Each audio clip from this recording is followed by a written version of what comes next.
Hey, welcome to the show, everybody. My name is Mike Phillips, and I am the host. This is the Leadership Toolkit. As you know, we meet each week here at 12:05 Mountain Time, 2:05 Eastern. Get connected. I have some really awesome conversations with business managers, with leaders from all over, literally all over the world, so that they can share their successes, their failures. We just have a collaborative, organic conversation so that we can bring some learning to you. We want to provide you with great value and do that every week. So I have an absolutely phenomenal guest who's a really good friend of mine, who's become a very good friend of mine on the show today. He is a speaker, an author, an entrepreneur. He is the No Excuses Coach. I've got my good friend, Mr. Christopher Rausch, on the show today. Welcome to the show, Chris. What's going on, Mike? It's great to see you, man. Thank you for having me on. I appreciate it.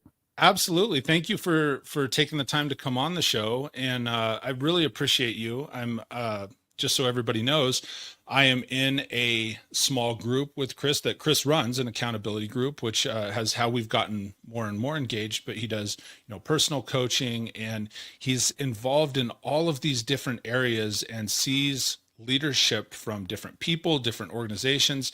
So I am just stoked to have this conversation today with you. Thank you. I'm excited too.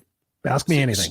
Absolutely. And I know that's how you roll, so it's going to be fun. So if you would do me a favor, just first off, if you would share a little bit more about your background, kind of who you are, some of your business or management or leadership experience, what you do, and then we'll dive into some Q&A here in just a few minutes. Sure. Absolutely, Mike. Yeah, it's my pleasure to be here with you guys. Appreciate everybody who's watching or listening on the radio or on the video. Appreciate you guys being here. My name's Christopher Rausch, and my story essentially is that I have had quite the hero's journey in my life. Back when I was 13 years old, after suffering years of physical and mental abuse with my mom, I never knew my biological father. And when I was 13, I wound up becoming homeless. Not even homeless, just actually living in a back seat of a station wagon with 18 cats and 4 dogs. And I did that for about 4 years, in and out of motels and hotels, and sleeping in abandoned vans, sleeping in garages. I tried to kill myself twice. Unfortunately, I sucked at it. Drugs, alcohol, everything you can name it. I got to be 17 years old, and I had a gun put to my head, and I told the guy to pull the trigger if he was going to pull the trigger, and he didn't pull the trigger. And then I realized, if I don't change what it is that I'm doing, I'm going to wind up dead. I'm going to wind up in jail, or I'm going to have to take responsibility for my life, leave my mother in this situation, and actually take responsibility and go out there and get a job and do things for myself.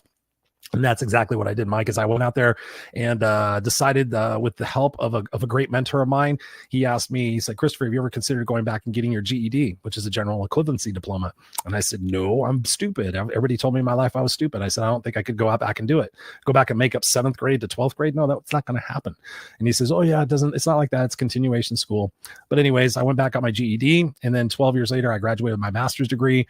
And through that process, I had a great corporate stint in the corporate space, working as a director of operations. So I led multiple various teams in the operations department, had several managers reporting to me, several line staff reporting to me over that period of time, international responsibilities, domestic responsibilities. And then in alliance with that, in coordination with that, I've been a coach and a speaker for over 20 years. And so that was my side hustle. And it wasn't until I realized that myself, I was comfortably miserable, and decided that it was time for me to leave my comfy corporate job back in November 7th of 2019. After 26 years of being there, safe and secure, making great money, I took the leap and went straight into my coaching and my speaking and my podcasting and my books and everything else. And it's just been an incredible ride ever since. I live here in Southern California with my beautiful wife, who have been together for now 22 years, and my son, who's 7 years old, who's amazing. And we are the recent proud parents of 3 new kittens. So the house is full of love, and I'm ready to rock with you, Mike. Thanks. Dude, that is awesome. Thank you. No, thank you, man. Thank you for sharing all of that. So I'm curious as we get in here, because you've had so many experiences, and I didn't even know. I know you have a book coming out. Is it sort of a memoir, if you will? Yes, it is. It's right there. Here's the prototype. It's called "It's Just You and Me, Kid." It's a story of a mother and son survival on the streets of California. Basically the hero's journey, just how I was able to experience so many hardships, so many downtimes, yet still be the man that I am today. And that's what's in it for everybody else is the fact that you can get past anything in your life. You just have to choose to want to redirect your perspective about it.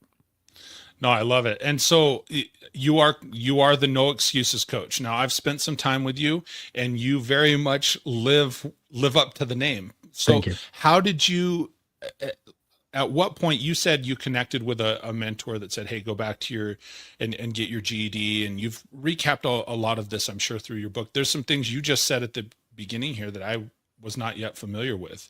So I need to get a copy of the book. I knew a little bit, but not in depth. But can you pinpoint a time? Like, what made you decide to be the no excuses coach? What made you remove everything else and say, okay, this is how we're going to do it? Do you know what that was for you? Oh yeah, absolutely, Mike. And that's a great question. It was the fact that I realized back in 2013 that I was always a people pleasing person. I was always out there trying to do what I needed to do for this person to get the result that I needed to do, what I needed to be, who I needed to be for that person to get that result. And it wasn't until that I realized that I was being incongruent that I got around people who were brighter and smarter than me. And I joined this mastermind. And I realized at that point, I was a very successful suit and tie speaker. I was speaking on stages. I was doing very well for myself. Obviously not looking like this, I was looking like everybody else. Just gonna say.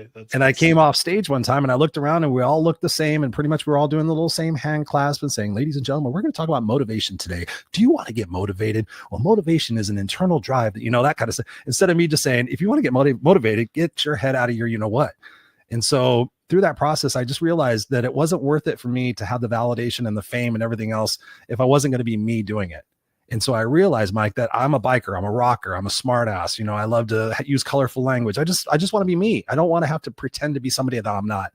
And so that's when I had a bunch of people that were brighter and smarter than me and said, Chris, just be yourself. And like, what would that look like? What would you do? How would you look on stage? What would you wear on stage? And I'm like, you know what? I wear my bandana all the time because I hate sweating.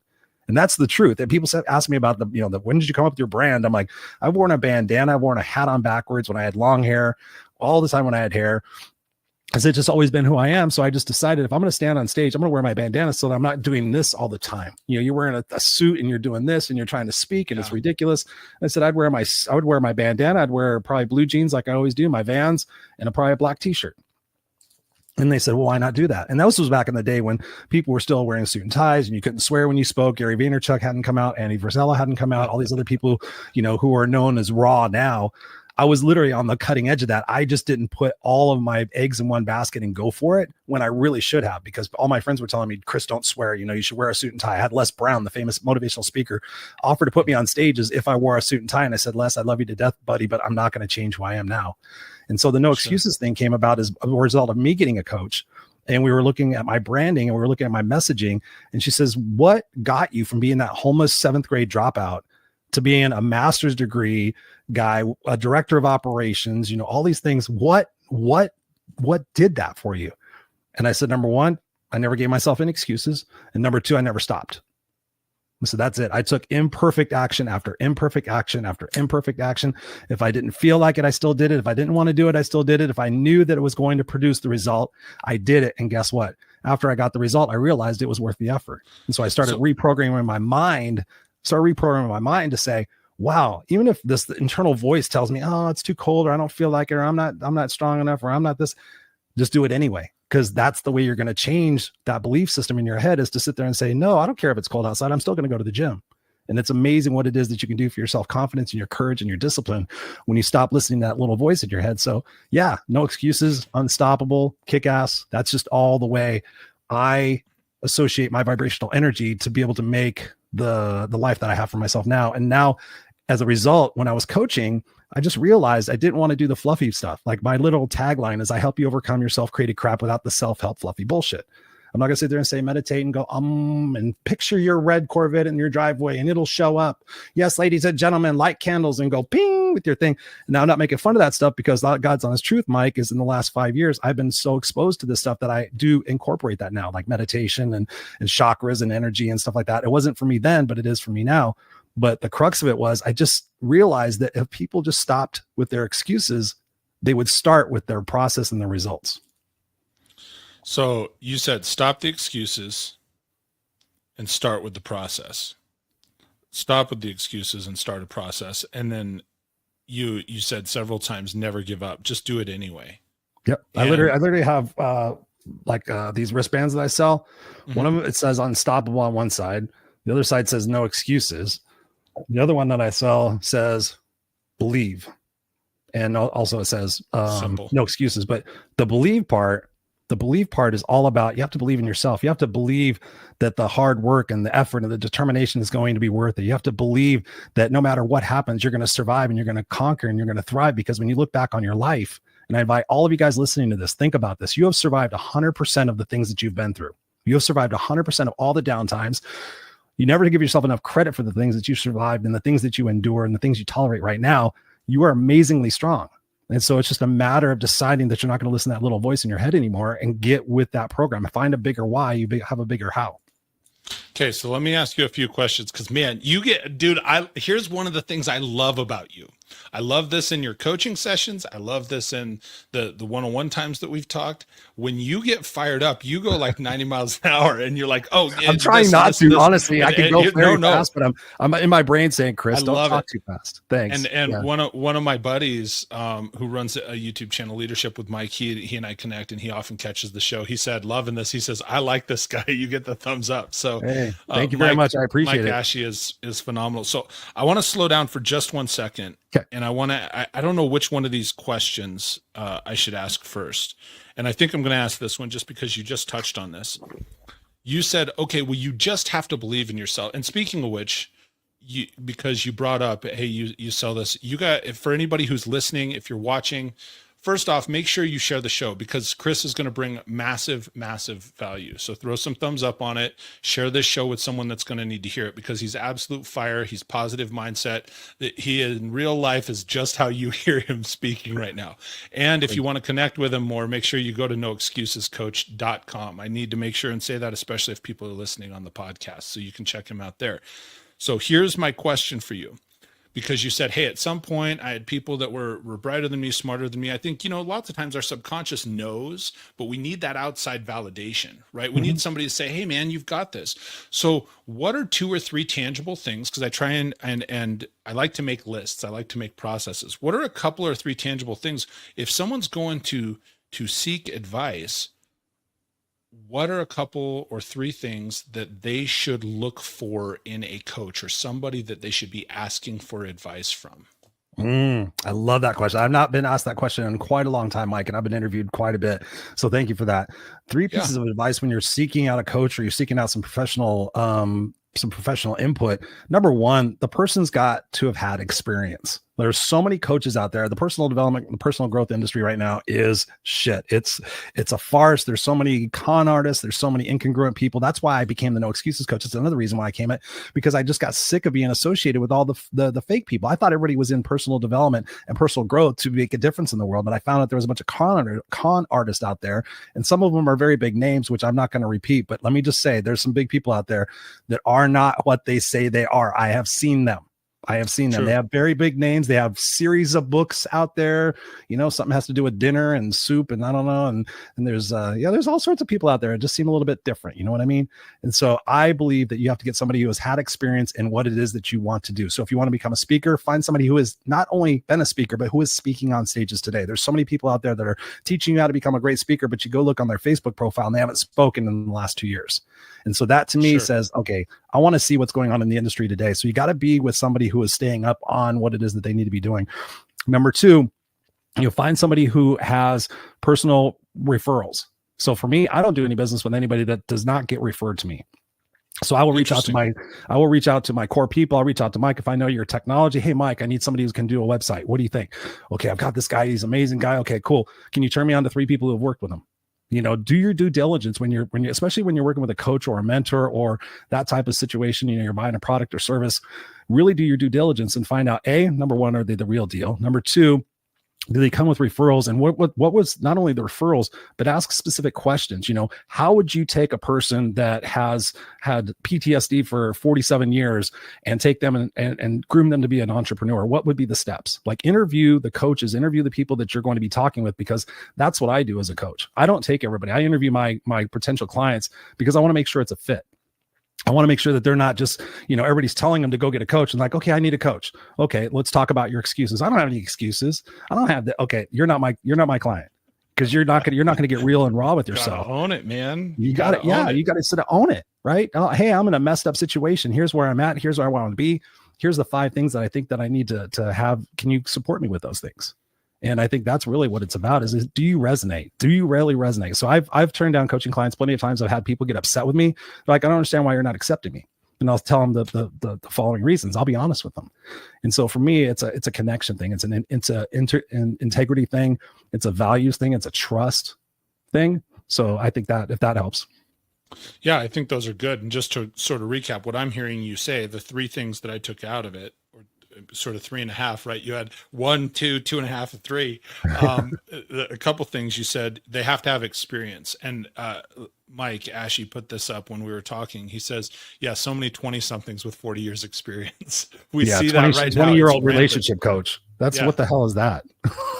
So they got to have experience. They got to have personal referrals. This was step 2.5. You said you got to ask questions. You got to interview people. I think so often it's easy to get wrapped up in a social media society that we go, yeah, that coach looks shiny and new, and oh, let's connect and let's do this. And you get inundated with emails, you get inundated with texts, you get inundated with social media advertising. And so at some point, that branding, you start to think becomes real, right? And branding is not real. Like, yeah, branding may get you in the door, but I think that was really good that you said you got to interview them. So that was step 2.5 for me. And then the third one, and I think that's so powerful, is do you connect? Do they resonate? And so I think just really solid for anybody who's out here. And that's one of the things, if you are a leader, if you are a manager, or you're in leadership in an organization, even if you're in the middle of an organization, you're wanting to move up, take what Chris is saying to heart. That, and I've said this before on many shows, I think oftentimes as leaders, we get viewed as, well, they've got all the answers, right? That's why they're in that role. And the most solid leaders that I know are willing to remain teachable. They're willing to have their ego bruised a little bit to say, hey, what do I need in this? What can I search for so that I can grow myself, so that I can affect the team, so that I can affect the company, so that I can move myself from where I'm at to where I want to go. And you gave a really good foundation there with having experience, asking questions, and interviewing. And, more than anything, do you connect with people? So I think that's really good. Yeah, absolutely. I think here's another question. And I thought about asking this one first, because you were saying, and you have the armbands, you've got to believe, no excuses, and those sorts of things. You said you have to believe in yourself. You have to make sure that you continue going, never give up, do it anyway. You said a lot of those things, early on in the conversation. Yeah. Do you have some steps, or do you have some advice for somebody that might be questioning themselves in that arena? How do you, because it's easy to say, like, well, just believe it, right? Believe it and you can achieve it, right? Napoleon Hill and so forth.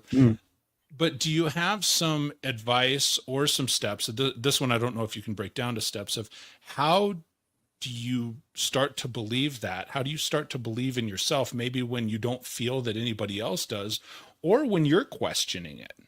Mm-hmm. No, that's a great question. I mean, it really is. There's a couple of different ways I could go with this. And for me, the thing that comes to mind the most is taking that imperfect action, right? We think about a lot of, let me just preface this. A lot of how we believe about ourselves happens between 0 and 5 years old. So a lot of our beliefs about ourselves, the negative connotations, sorry, I can't talk today, being interviewed.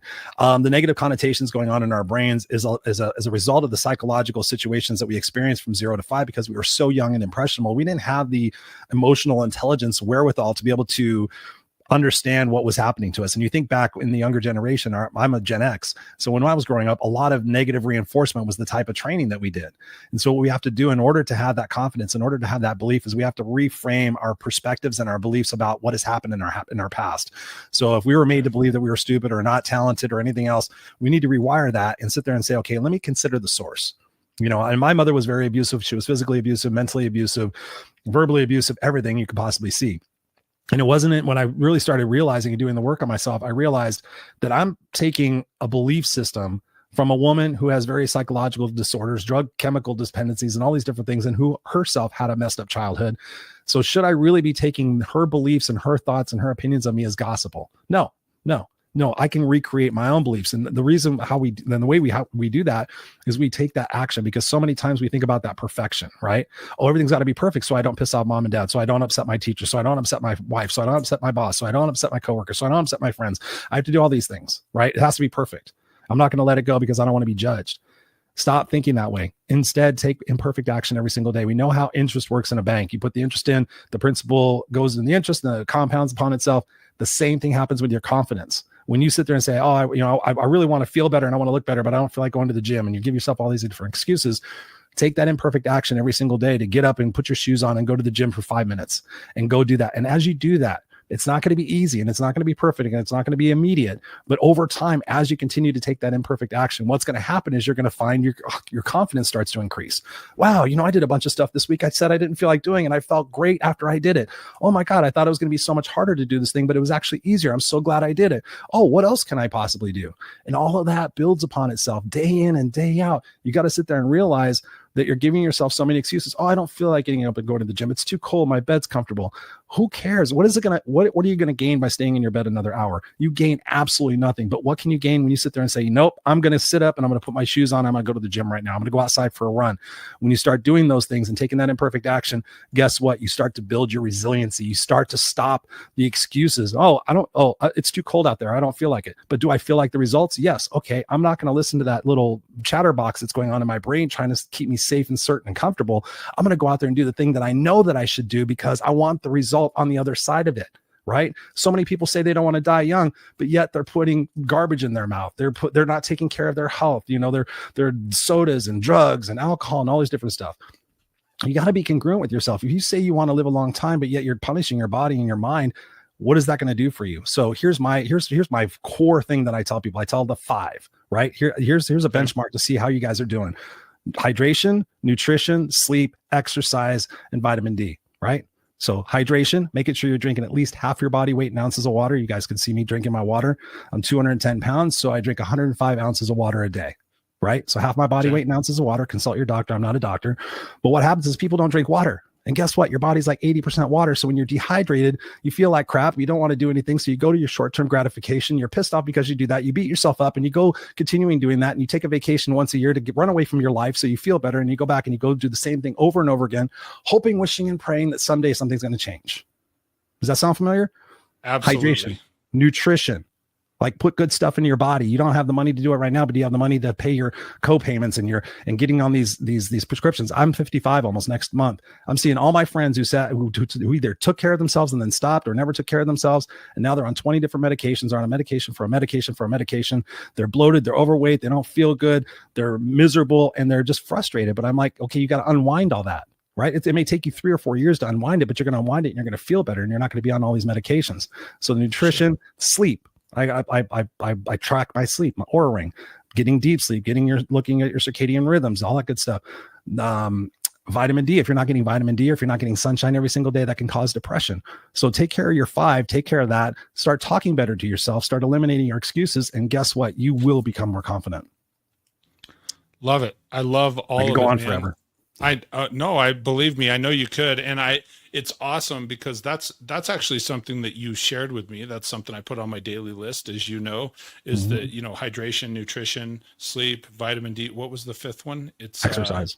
Exercise. Yeah, I know that all too well. What's your excuse, Mike?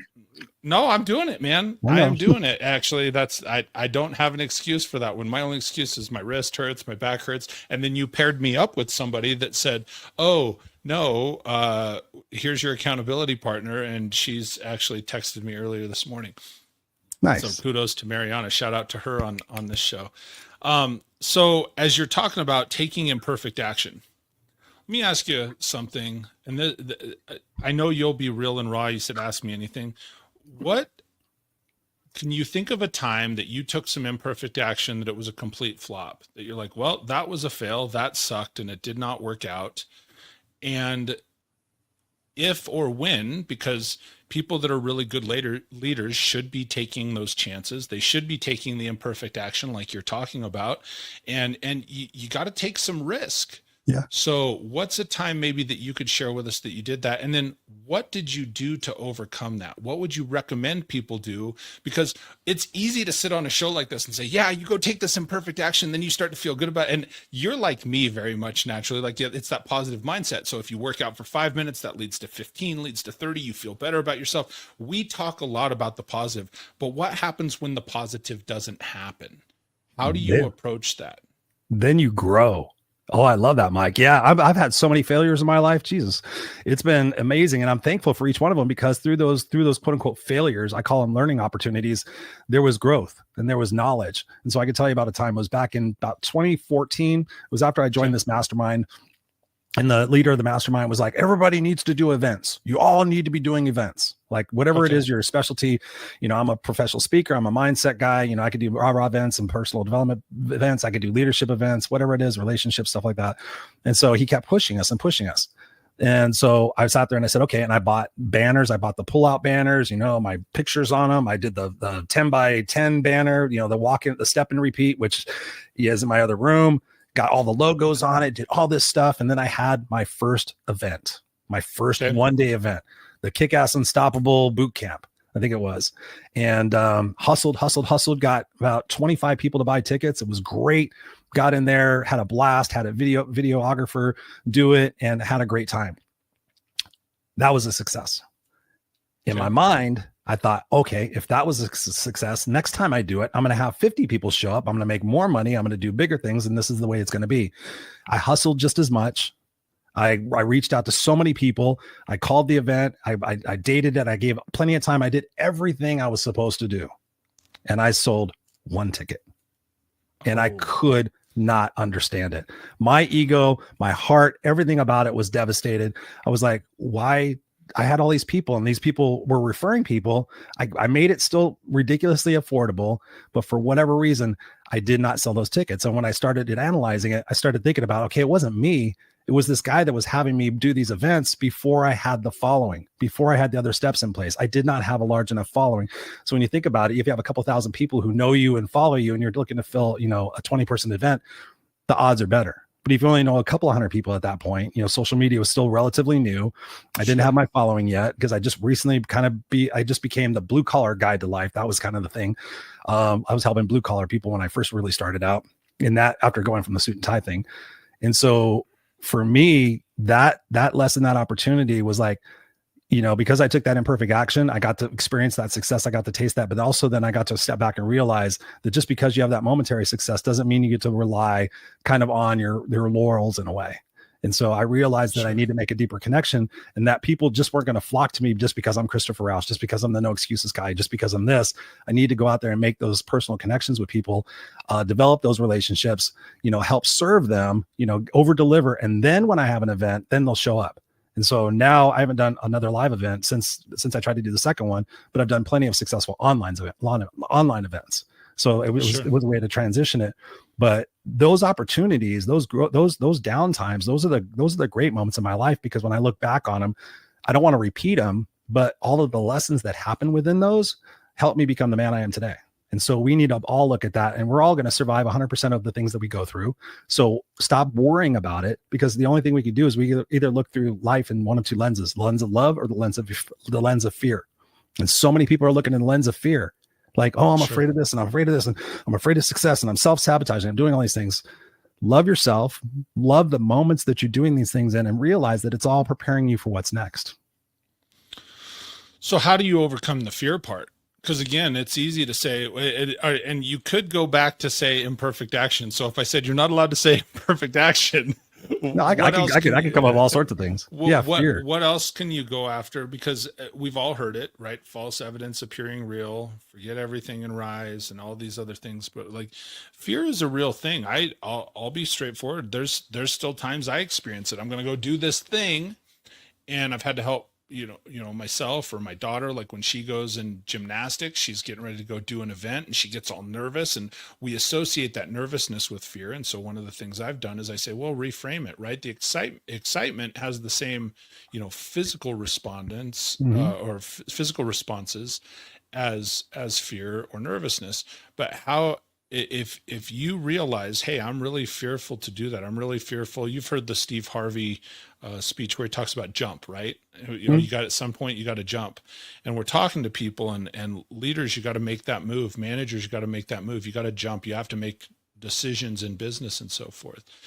And yes, there's something to be said about imperfect action, but even before that imperfect action, if somebody is experiencing questioning themselves, if they're experiencing that fear, what would you tell them to do to help push them past that? That's a good one, Mike. I'm gonna be a smart ass first, and then I'll be a wise guy next. Write this down, ladies and gentlemen. GOOGLE.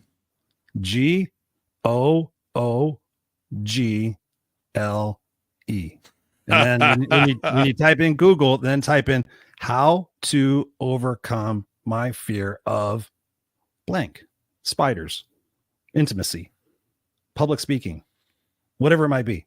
And then read the things that come up, and then do the things that you read, and then analyze. So, I mean, really, honestly, I'm being facetious, but it really is. You have to take that. I mean, the answers are there. Like, we have these cell phones, we have everything. The answers are there. It blows my mind, Mike, when people say, "Oh, I'm having money problems, and I just can't get my finances in order, and it's been like this." And I'm like, so tell me in the last week, what strategies have you Googled using ChatGPT or Google to find out solutions to your situation? What have you applied and what have you learned? Oh, Chris, I don't understand any of that financial jargon. Okay, great, cool. Who have you called that's an expert that could possibly walk you through it? Oh, I can't afford that. Okay, then stay miserable, because there are solutions out there. And so when you think about this, there's a great book out there, How to Overcome the Fear, How to Feel the Fear and Do It Anyway. It's by an author named Susan Jeffers. Susan Jeffers, How to Feel the Fear and Do It Anyway. I've got the book up on my bookcase. Phenomenal.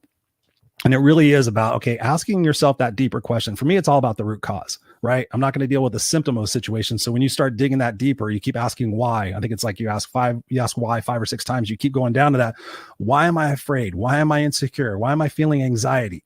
Okay, because I'm nervous. Okay, why am I nervous? Because I'm going to be speaking in front of people. Okay, why am I nervous in front of speaking to people? Because I'm afraid I'm going to be found out as a fraud. Okay, why am I afraid about being found out as a fraud? Oh, because I've dealt with things of imposter syndrome. Okay, and keep going down there and keep going into that why. Okay, so why is it that you're not going to do this? Why is it that you're not going to do this? Because of some unsubstantiated opinions or assumptions in your brain about people judging you?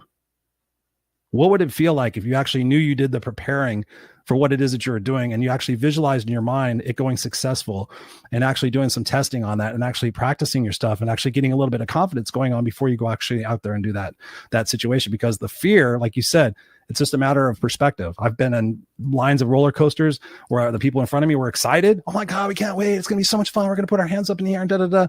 People behind me, oh my God, it's so tall and it goes so fast and it looks so steep. And oh my God, I'm so scared. Same situation, just a different perspective, which I like what you said. So really, it's just asking that deeper why, and then realizing that, is that realistic? Is that truly realistic? Or actually people in the audience rooting for me? What if I had the belief that when I step on stage, everybody in that audience is rooting for me? Right? So it's all about reframing that perspective. But the biggest thing on this, Mike, and this is the God's honest truth, is get somebody in your life who has done or is doing the thing that you want to do, and have them mentor you, have them coach you, have them hold you accountable to take those daily progressive steps.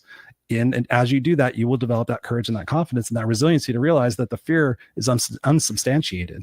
And at the end of the day, do you want to get to the end of your life and regret all the chances and all the things that you didn't take? Or do you want to get to the end of your life and go, man, I made so many mistakes and so many failures and screwed so much stuff up, but I had a blast doing it, and look at where I've gotten in my life? That's the thing. You got to think with the end in mind and work backwards. No, that's really, really strong. That there's a few things that you said that I would just want to backtrack to for a minute. Like that question that you asked, when it comes to fear, when it comes to all of these things, we will, as humans, it's human nature, we'll say worse shit to ourselves in here than we would ever let somebody else say to us. And 100%. So that question you said right there, is that realistic? That is a really strong question. I think for everybody that's listening or watching, write that down. Is this realistic? And you should be asking yourself that when things start to come up, when you start to, you brought up imposter syndrome, you brought up earlier imperfect action and the tongue in cheek, Google it, right? But there's so much to be said for that. There is. I mean, people don't take that responsibility. You got to do the R word, ladies and gentlemen. You are the people that got yourself into the situation. You can't blame everybody else. You can't expect people to come save you. You need to do the work. And guess what? If you're 40, 30, whatever it is, give it some time. I tell people, if you're in kind of a messed up place, give it 3 years. Give it 3 years, really dig deep and go through that work and start taking care of those 5 and getting around the right people and stop tolerating some stuff. Have a bigger vision for yourself and look on the other side of where it is that you're at. And it's going to suck and it's going to be tough, but on the other side, it's going to be so worth it. And either way, you get started today or you get started 6 years from now, the time is going to go by. So why not get started today and develop that and lead by example, especially if you have kids, because people are going to be watching you and they're going to be like, hey, look at Chris, look what he's doing. Look at Micah, look what he's doing. Look at Mariana, look at what she's doing. Oh my God, what are the secrets? Oh, she's got an accountability group. Okay. Oh, wow. They got this. Okay, cool. I want to do that because success leaves clues. But the people out there who just bitch, piss, and moan about things and never do anything about it, I feel sad for them. And I wish those people well because they're not in my life. Well, the thing is, if you're going to complain about it without taking any action, imperfect action, Googling it, doing it like that, one of the big things, and I don't think there's a lot of people that would choose to listen to this show that will be that way, simply because most people that are wired or are either trying to learn leadership or are wired for leadership, they're solution oriented, right? They're seeking the solution. It's like you said several times, like you fail forward. I made a mistake. I screwed this up, but what was the opportunity? What was my chance to grow right here? Yeah. And I think those are all really, really good questions. And like I said at the onset of the show, like you're so high energy, I can't help but get swept up in it. And I'm trying to sit here and think, okay, well, what was, cause you've said a few things I wanted to ask other questions on, and then we keep going and I'm sitting here just listening and I'm like, oh man, that's so good. I got to write that down too. So I love to do it. I love just sharing people. I mean, I've been through so much stuff in my life and I'm just passionate because I look at it this way. If we all take care of ourselves and love ourselves, and I found out through COVID, my gift to people during COVID was giving them free coaching sessions, just my way of giving back. I didn't do any sales. I didn't ask anybody, hey, you want to join my program? My way of giving back, helping people get through tough times. And about the 5th one, Mike, I heard God, source, universe. I heard this little whisper that said, ask him this question. And I'm all about asking questions. I have questions that I ask myself. I have questions I ask my clients. I have questions that I ask my guests. I have a list of questions because I love questions. Because when you ask the right question and you're honest with yourself, you can't help but take action on that, right? You think about that. You got to ask those questions and take that action and ask ourselves, right? When will I have had enough? When will I have had enough of this? Because you're going to continue to tolerate those things. And so I invite you guys out there. One of the best things you can do for yourself that doesn't cost any money. I'm a firm believer in pads. So I get these little Amazon pads. I get a group of them, probably like 12 of them for like $10 or whatever it is. So I love to write things down and I write down what I'm tolerating. So ladies and gentlemen, and you might know about this, what you're tolerating from yourself, what you're tolerating from others, and what you're tolerating from inanimate objects. And as you sit there and you list those things out, be honest. How many things are you really tolerating from yourself? How many things are you really tolerating from people at your job and your house and your friends? And, oh, these people take advantage of me and these people do this. Inanimate objects. Oh, the dishwasher sticks. Oh, the mirror's cracked. Oh, this is my brake pedal doesn't, whatever it might be. All that stuff you're tolerating is taking energy and it's sucking it from you and it's draining who you are. When you write these things down, ladies and gentlemen, you find, hey, listen, if I eliminate 1/3 of the things that I'm tolerating, because some things are just a fact of life, but I eliminate 1/3 of the things that I'm tolerating, might I have more energy? Might I have more time? Might I have more space? Might I have more help? Right? Stop tolerating the stuff that you're accepting from your family members and get busy delegating. Like make sure your kids are sorting their laundry and the kid, the husband's helping make it, assign responsibilities and duties and free it up for yourself. And as you do that and you take that ownership for yourself and you stop talking negatively to yourself, that all combines to build that self-confidence and that resiliency. That's all really good. I wrote all that down. That leads me to a really good question too. And where you said, hey, what am I tolerating from self, others, outside sources, or inanimate objects? I think oftentimes as leaders, we tolerate a lot from ourselves. We often will, we put so much on our own shoulders. Leaders and entrepreneurs, right? They take so much on. Entrepreneurs are the only people that are like, dude, I want to get out of the 40-hour work week just so that they can work 120 hours, right? And so there's so much that we take on. And you at the end of this just said, well, it's important to delegate. How do I know? Because I've been completely guilty of this, where it's like, hey, I've got to do that thing, and we'll just give it to me. I'm that type A personality. I can handle it. I can do it. I'll do this, and let me produce this. How do you know when to delegate at something, and who should you delegate it to? I'm curious what your thought is on that. That's a very interesting question, Mr. Phillips. How do you know when to delegate? I think that's going to be a personal preference for most people, again, based on that conditioning, because some kids like are middle kids and they helped out their brothers and sisters and stuff like that. So they're just natural tendencies to help. But I believe it's when you realize that there is an inequity in between what it is that you're doing and the rest of the family's doing, or the rest of your team is doing, right? If you're taking on too much and you're doing that and everybody else is getting a break and you see that disparity, that's the time to sit there and say, okay, why am I allowing this?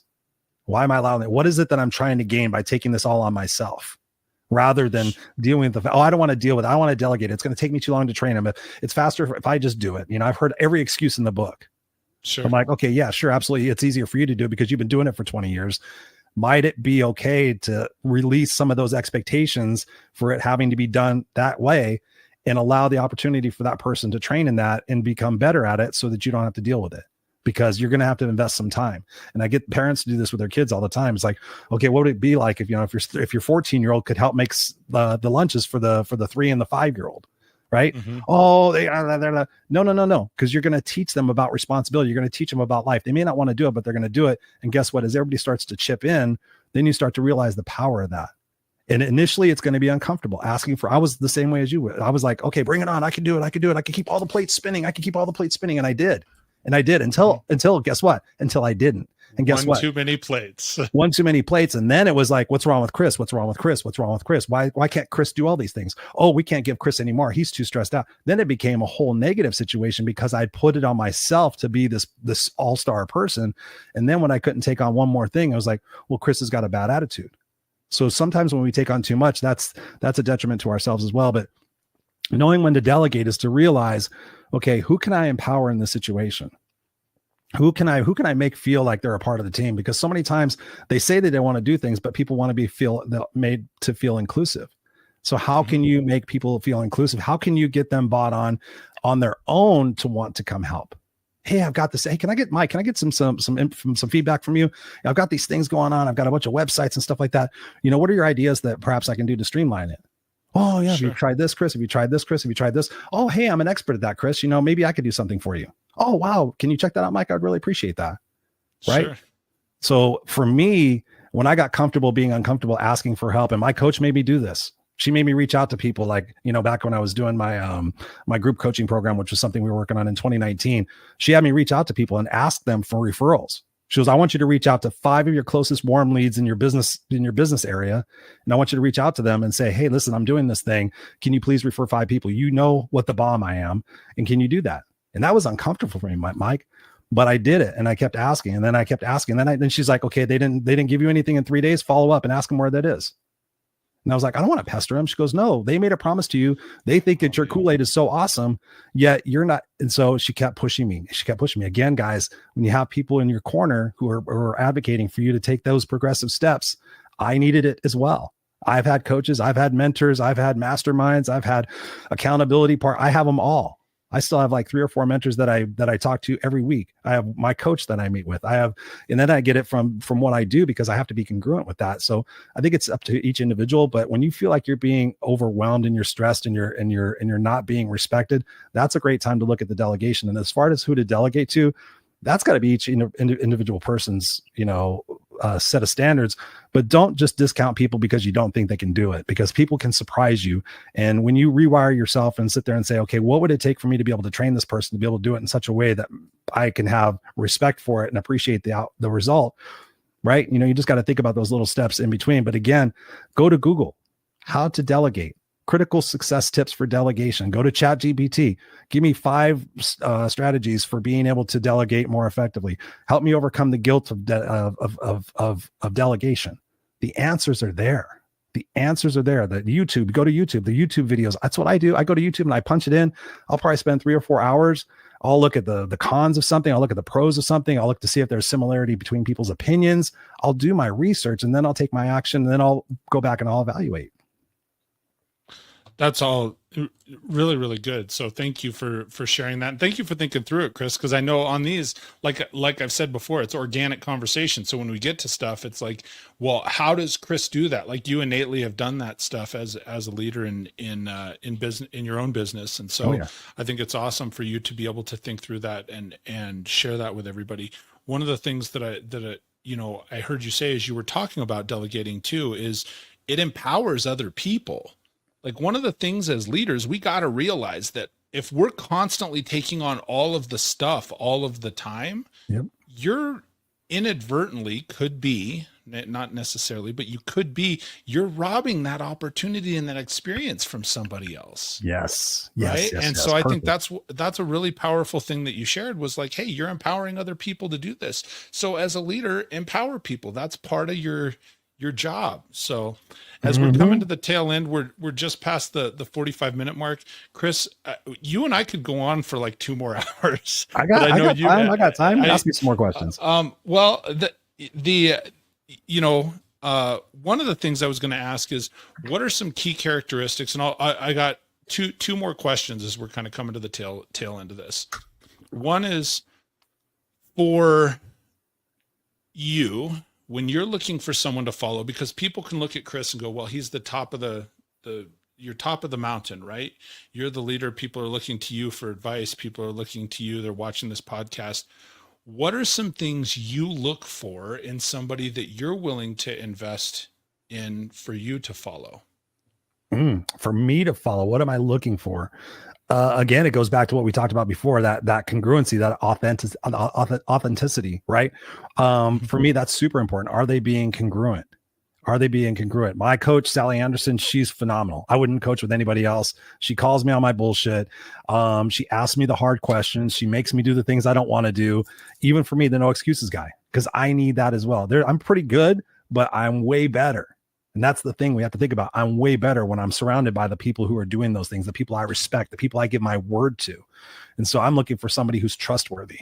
I'm looking for somebody when I go on their Facebook page or their social media, that there are aspects about their personal life that they're sharing. It's not just all business. If it's all just business, then that tells me something that's a little bit different about them.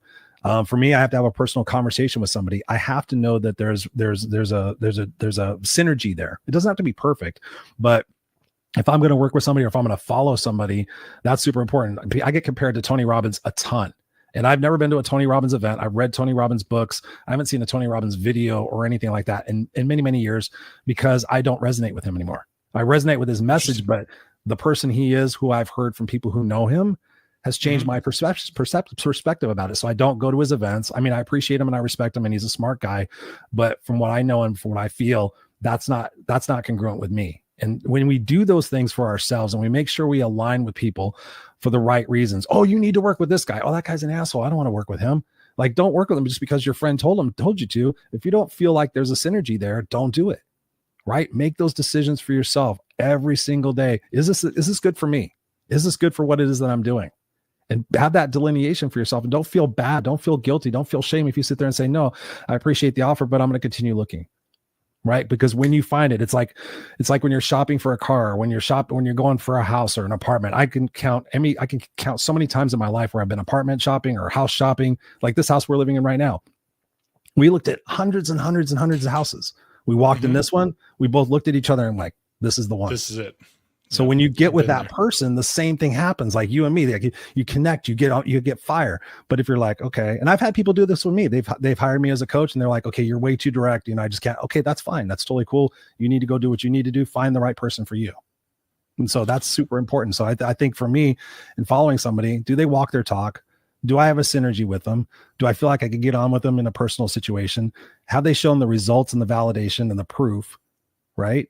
So that's what it is for me. So that's what I do for myself is I'm Chris. I'm the same, like you said, I'm the same dude with you. I'm the same dude in my podcast. I'm the same dude in my family. I'm the same dude out and it's me. I'm just me. And if people dig it, cool. If not, it's no harm, no foul. Well, and I think we attract what we are like, right? Yeah. I think that's something where you're saying, hey, authenticity, congruency, like you're congruent with who you say you are and who you actually are the same. And then one thing that you said that one of my good friends first brought this to my attention on a podcast. I don't know, it was several podcasts ago, but I was interviewing with him and I was asking, hey, what are some characteristics of good leaders? And one of the first things that he said, because we always talk about stuff like authenticity, congruency, they have to have confidence, they have to lead from the front, they have to lead by example. We talk about all of these sort of ethereal things that are often intangible. And one of the things that he said, and you just said it, but you said it very quickly and you went on to some of the other things, but I want to hang on it, was you said it has to be somebody that gets results. Yeah. Like there have to be measurable results, people. That's like a no-brainer, but yeah. Well, it is. It's natural for you or I as we sit here and talk about it, but I think it's important, and I want to point that out on the podcast. Like, what measurable points has that person produced, right? If they're a sales manager, what sales have they produced? If they're a coach of people, what are the outcomes that those people are getting, right? Are they still in the same place that they were a year ago? Is the coach creating codependency, or are they trying to make somebody that is growing themselves and moving on? Dean Law over here on LinkedIn, this is maybe too long to show on the screen, but I think this is awesome. He says he had some comments from before about growing employees as well. So I'd encourage you, if you're over on the LinkedIn version of the podcast, check out what Dean has shared, because he has some really great information. But one of the where we're talking about qualities, he says remaining humble and honest are important qualities in personal and professional life. See, one of the things that I think people really need to realize, like leadership, first we're leaders of ourselves, then we're leaders of our family and that circle that we're around, either the family by blood or the family we choose.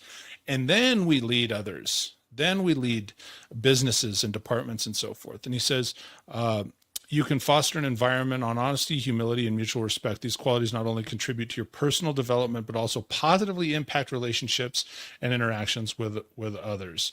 And he says, Christopher is a real humble person. Thank you, Dean. And you are. Appreciate that. Thank you. So Dean, thank you for sharing all that, because it just so valuable. So Chris, do me a favor, sort of kind of summing up, because we've covered a lot of stuff and all of it really good. And for anybody who is either watching the show later, if you're tuned in and listening to the podcast on any platform, I'm available on, Apple Podcasts and Google and iHeart and all the places, please share this show, throw a thumbs up on it, and make sure, if you want to connect with Christopher Rausch, go to noexcusescoach.com. And I am telling you, for somebody that offers, and just, it is an immeasurable value, the things that I have gotten from you and the time that you and I have gotten to know each other. Thank you. And for, I'll say this for you, for before his prices go up, because he should increase them, he's got some really awesome programs. Go check out noexcusescoach.com and connect with him, because I promise you he's probably got a program for you. So Chris, any final thoughts to take us out on the show today, sir? The final thoughts to take us out on the show. We talked about a lot of stuff, and thank you again, Mike, for having me on. I appreciate it. I knew this was going to be a lot of fun.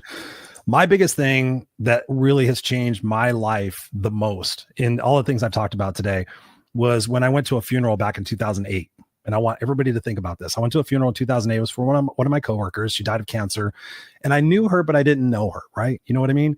There to pay my respects, do my thing, always do that. I find that I learn at funerals, and this time I learned the most. And I was sitting in the back of the church and I was watching, and my buddy Dave Riley gets up there in his gray, I still remember, I get chills, his gray suit and a pink tie, and he gets up there and he just starts crying. He's like 6'2", he's like 260 pounds, just starts blubbering. Oh, Ann, because he worked directly with her.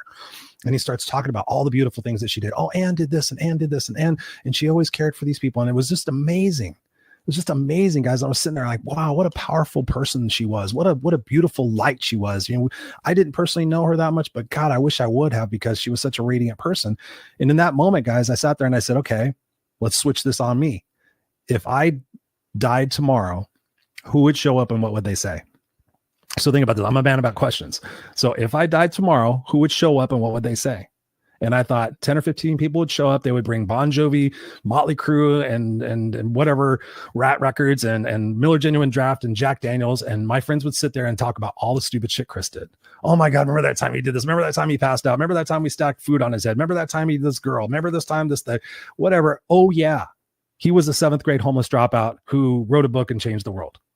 I did not want the postscript on my funeral, my eulogy, my legacy. I did not want it to be all about the stupid shit that I did. I wanted it to be really more about who I am now. And so I went home and I wrote my eulogy.